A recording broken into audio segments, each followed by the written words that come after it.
This is how to share your screen during a FaceTime phone call. So first, let's open up FaceTime. Let's search for it. Oh, I searched for it already. There it is right there. I'll tap on Open. Now we have FaceTime open. Tap on New Call to create a new call or start a new call.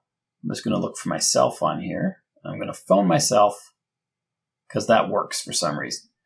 When you have the contact list or a contact person in there, tap FaceTime. And now we are phoning. We see our cameras on. Excellent. Now we want to share our screen. Tap on these three dots. Tap on screen sharing. Tap on share my screen. There's a countdown here. When this countdown is done, there's a little noise. We see up here viewing screen and the stop button. And now we are sharing the screen with whoever we're talking to on the other end of the FaceTime. And we see up here the clock has this bluish purplish circle background behind it.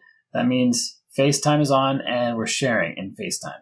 So if I tap on that, we can stop the screen sharing. There's two buttons for that for some reason. We can also end the call. So if we stop the screen sharing, the call is still going.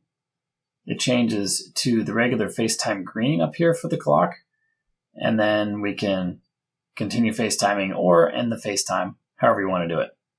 If you find that your phone runs out of battery really quickly, especially when you're doing FaceTime calls and stuff like that, check this video right here because it's going to show you 6 or 7 different settings that are going to slow the battery drain on a daily basis on your phone. So check out that video. If you got value from the video you just watched, like and subscribe to let me know, and I will see you on this one.